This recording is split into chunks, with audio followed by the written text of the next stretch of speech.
Hello everyone, अस्सलामु अलैकुम। Master दी OPD case का आज पार्ट 3 है, जिसका केस का नाम है कंजक्टिवाइटिस। इसको हम कॉमनली पिंक आई के नाम से भी जानते हैं। और तो आइए हम आज का इस केस के बारे में डिस्कस करेंगे, इसके सिम्टम, साइंस और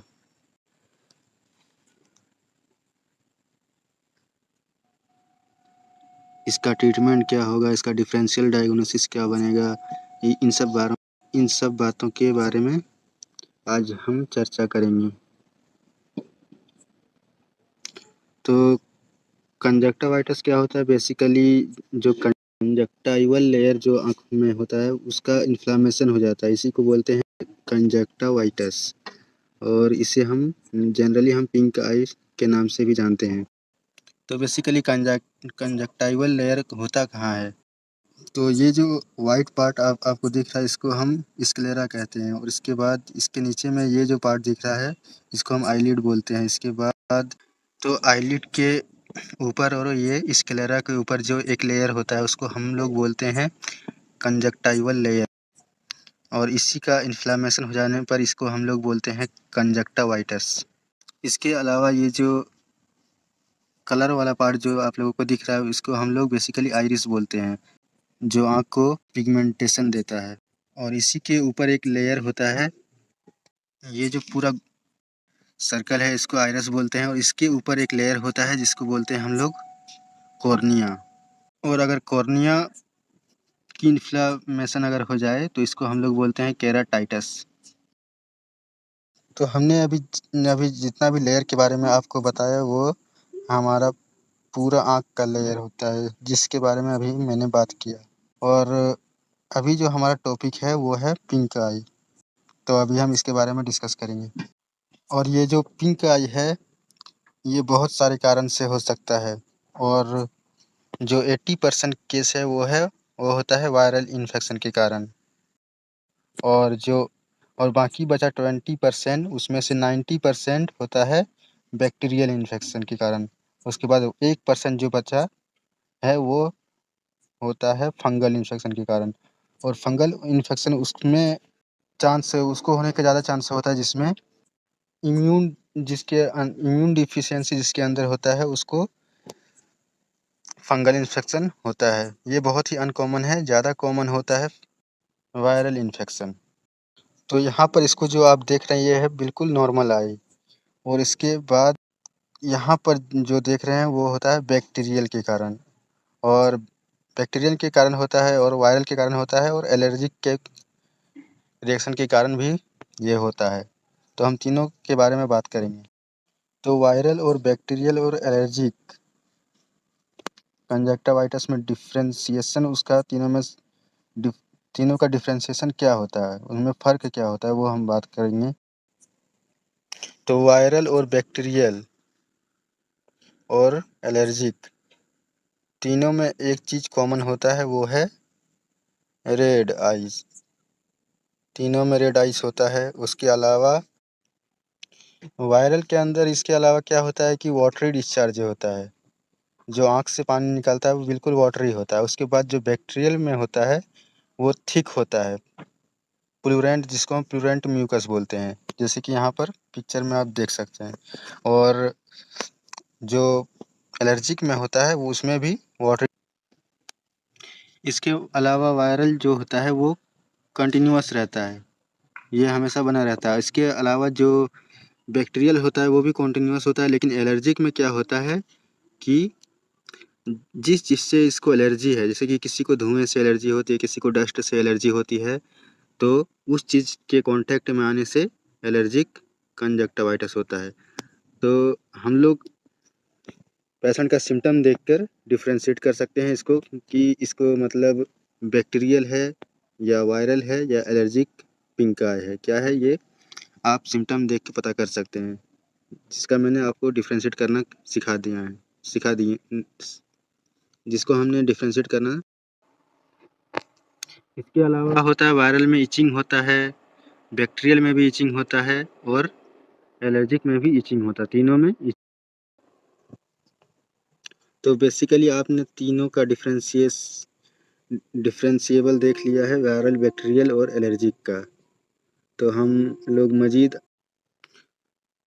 तो सबसे पहले हम लोग देखेंगे चीफ कंप्लेंट्स। तो पेशेंट को redness and irritation in both eyes, मतलब पेशेंट को दोनों आइज में रेडनेस है और इरिटेशन है, मतलब ये बाइलेटर। इसके अलावा हिस्ट्री को देख लेते हैं। Complaint: the patient presented with a 2-day history of redness, etching and watery discharge in both eyes. हमारे पेशेंट को जो है वो रेडनेस है, आँख में इचिंग है और वाटरी डिस्चार्ज है। इसके बाद she reported a foreign body sensation and तो हमारे पेशेंट को लग रहा है कि उसके आँख के अंदर कोई फॉरेन बॉडी चला गया या कुछ आँख में चला गया, जिसके कारण उसको पेन या डिस्कम्फर्ट। तो आँख में क्या होता है कि अगर किसी के आँख में कुछ चला जाए तो उसके कारण भी आँख लाल हो सकता है, रेडनेस हो सकता है, इचिंग हो सकता है और विच वर्सेंड इन ब्राइट लाइट। इसको जब तेज़ लाइट ये जो पेशेंट है उस वो जब तेज़ लाइट को देखता है तो ये दर्द और ज़्यादा वर्सन हो जाता है। There was no history of trauma और रिसेंट आई सर्जरी, और पेशेंट का ना कोई सर्जरी हुआ है और ना ही कोई ट्रॉमेटिक कोई कंडीशन हुआ है। तो ये हमारे पेशेंट ने। फिर आगे देखते हैं नेक्स्ट स्लाइड में। हम लोग अपने पेशेंट से पूछेंगे पास्ट मेडिकल हिस्ट्री के बारे में। The patient had no significant past medical history of eye condition और एलर्जिक्स। हमारे पेशेंट ने बताया कि कोई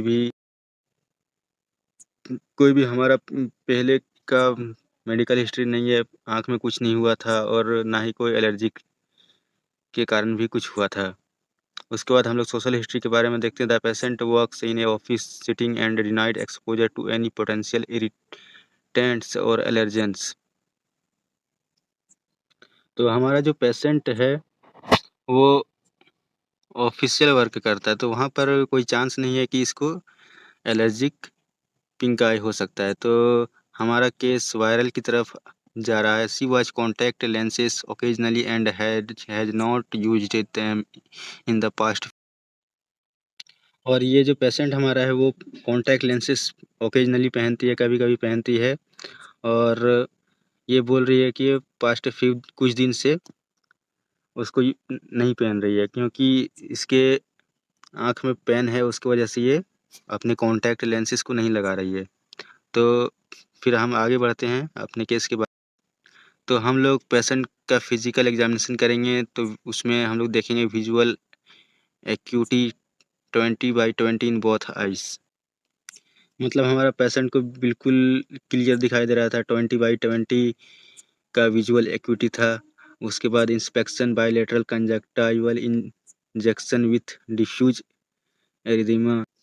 तो यहाँ पर जो लिखा है कंजक्टाइवल इंजेक्शन, इसका मतलब ये नहीं है कि कोई इंजेक्शन जो देते हैं हम लोग वो है इसका मतलब ये है कि आँख में जो कंजक्टाइवल लेयर में जो इन्फ्लेमेशन हुआ है, इसको हम लोग ये भी बोल सकते हैं कंजक्टाइवल इंजेक्शन।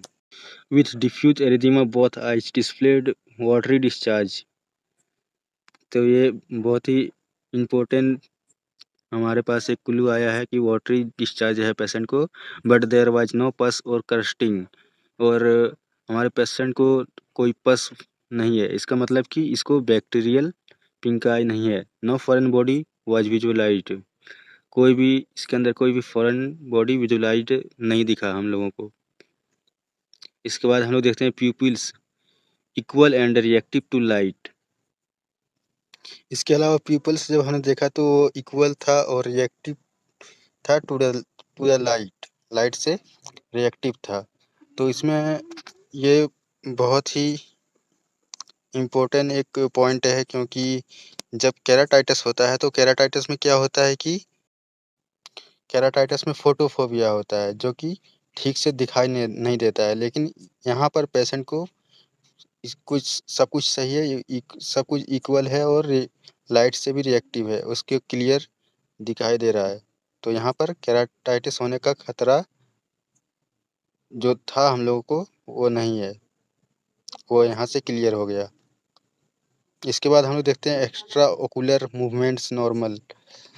जो एक्स्ट्रा ओकुलर मूवमेंट्स है वो नॉर्मल है। उसके बाद देखते हैं कॉर्नियल एग्जामिनेशन, तो no signs of corneal involvement of और अल्सरेशन। फिर हमने कॉर्नियल एग्जामिनेशन किया तो उसमें हम लोगों को no signs of corneal involvement और अल्सरेशन, हम लोगों को उसमें कुछ नहीं दिखा, ना ही अल्सर दिखा और ना ही कुछ, वो भी बिल्कुल नॉर्मल था। उसके बाद हम लोग palpation, no tenderness over the lacrimal glands. इसके अलावा जब हम लोग आँख में पाल्पेट करते हैं तो वहाँ पर कोई टेंडरनेस नहीं था लैक्रिमल ग्लैंड के अंदर। तो यहाँ पर ज़्यादा चांसेस है कि इसको वायरल कंजक्टिवाइटिस है, हमारा केस वायरल की तरफ जा रहा है। हम लोग असेसमेंट करेंगे,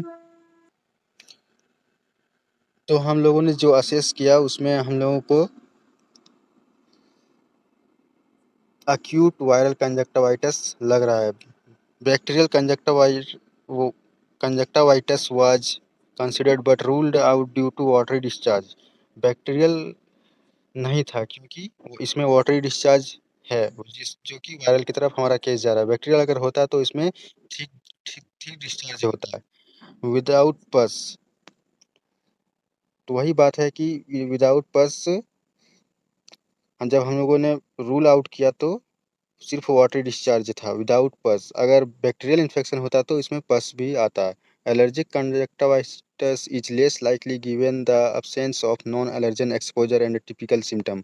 तो हम लोगों ने जब देखा पेशेंट का कि इसको कोई एलर्जी के कारण भी हो सकता है, तो पेशेंट तो हमारा ऑफिशियल वर्क करता है, तो वहाँ पर एलर्जी के कारण डस्ट वगैरह से एलर्जी अगर होता है, अगर कंस्ट्रक्शन वर्कर अगर हमारा पेशेंट होता है तो वहाँ पर चांसेस होता है कि इसको एलर्जिक कंजक्टिवाइटिस है। लेकिन हमारा पेशेंट जो है वो ऑफिशियल वर्क करता है, तो यहाँ पर भी हम लोगों को क्लियर हो गया कि इसको एलर्जिक कंजक्टिवाइटिस भी नहीं है। तो यहाँ पर हमारा केस क्लियरली जा रहा है वायरल कंजक्टिवाइटिस के की तरफ। इसके बाद हम लोग देखते हैं differential diagnosis of conjunctivitis are viral or bacterial and due to allergic reaction. There are other causes of conjunctivitis that should be considered when treatment does not improve symptoms, and that causes the eye to become inflamed and is commonly mistaken for conjunctivitis. Uveitis can be a local reaction that is idiopathic or a manifestation of a systemic autoimmune disease such as rheumatoid arthritis, lupus, or ankylosing spondylitis. Systemic autoimmune disease such as Sjogren's syndrome or Stevens-Johnson